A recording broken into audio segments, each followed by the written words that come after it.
இனிய தமிழ் நெஞ்சங்களுக்கு வணக்கம். நான் திமுகவின் தலைமை கழக பேச்சாளர் உங்கள் உசுலை குபேந்திரன் பேசுகிறேன். இப்போ பாட்டில் சும்மா தான் இருக்கும், அதை குடித்தவங்க தான் ஆட்டம் போடுவாங்க.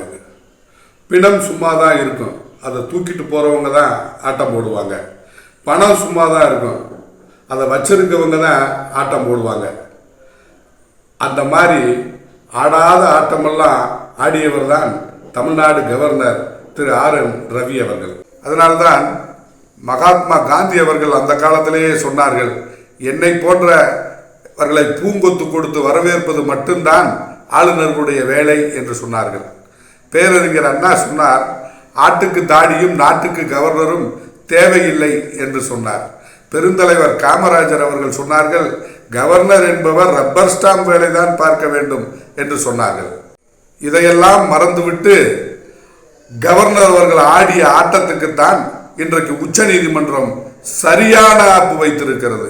சட்டமன்றத்தில் அமைச்சரவை தயாரித்து கொடுத்த கவர்னர் உரையில் திராவிடம், தமிழ்தாய் வாழ்த்து, தமிழ்நாடு போன்றவற்றையெல்லாம் வாசிக்க மாட்டேன் என்று சொல்லி திரு ஆர்.என். ரவி அவர்கள் அன்றைக்கு புறக்கணித்தார்கள்.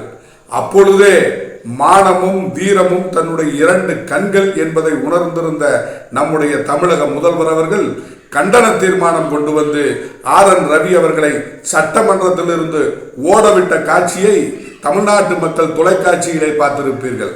அதுபோலதான் தனக்கு இல்லாத அதிகாரத்தை இருப்பதாக கருதி கொண்டு அத்துமீறி அநாகரிகமாக செயல்பட்ட திரு ஆர்.என். ரவி அவர்களுக்கு உச்ச நீதிமன்றம் தனது தீர்ப்பின் மூலம் சரியான சவுக்கடியை கொடுத்திருக்கிறது. தமிழ்நாட்டின் போராட்ட களத்தில் இந்த வெற்றி ஒரு மைல் கல் என்று நம்முடைய முதல்வர் அவர்கள் குறிப்பிட்டிருக்கிறார்கள். இந்த வெற்றி தமிழ்நாட்டுக்கு மட்டுமல்ல, இந்தியாவிலே இருக்கிற அத்தனை மாநிலங்களுக்கும் கிடைத்த மிகப்பெரிய வெற்றி. பேரறிஞர் அண்ணா அவர்கள் வகுத்து கொடுத்த மாநில சுயாட்சி என்ற தத்துவத்தை மீண்டும் உச்ச நீதிமன்றத்தின் தீர்ப்பின் மூலம் நம்முடைய முதல்வர் அவர்கள் நிலைநாட்டி காட்டியிருக்கிறார்கள். உச்ச நீதிமன்றம் இன்றைக்கு வழங்கி இருக்கிற தீர்ப்பு திரு ஆர்.என். ரவி அவர்களுக்கு அல்ல. நாட்டு மக்கள் நன்றாக புரிந்து கொள்ள வேண்டும். அவர் வில்லிலே இருந்து புறப்பட்டு வருகிற வெறும் அம்புதான்.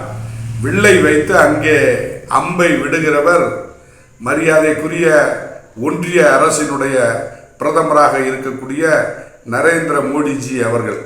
இந்த தீர்ப்பு நரேந்திர மோடிஜி அவர்களுடைய செயல்பாட்டுக்கு கிடைத்த தீர்ப்பு என்பதை மாண்புமிகு நம்முடைய ஒன்றியத்துடைய அமைச்சர் நரேந்திர மோடி அவர்கள் தெரிந்து கொள்ள வேண்டும், திருந்த வேண்டும். நீங்கள் இல்லை என்றால் இது போன்ற நீதித்துறையால் நீங்கள் திருத்தப்படுவீர்கள் என்பதை சுட்டிக்காட்ட கடமைப்பட்டிருக்கிறேன்.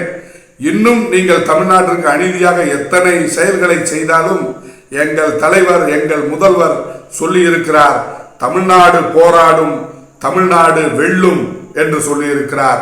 தொடர்ந்து போராடும் தமிழ்நாடு, தொடர்ந்து வெல்லும் தமிழ்நாடு என்று சொல்லி விடைபெறுகிறேன். நன்றி, வணக்கம்.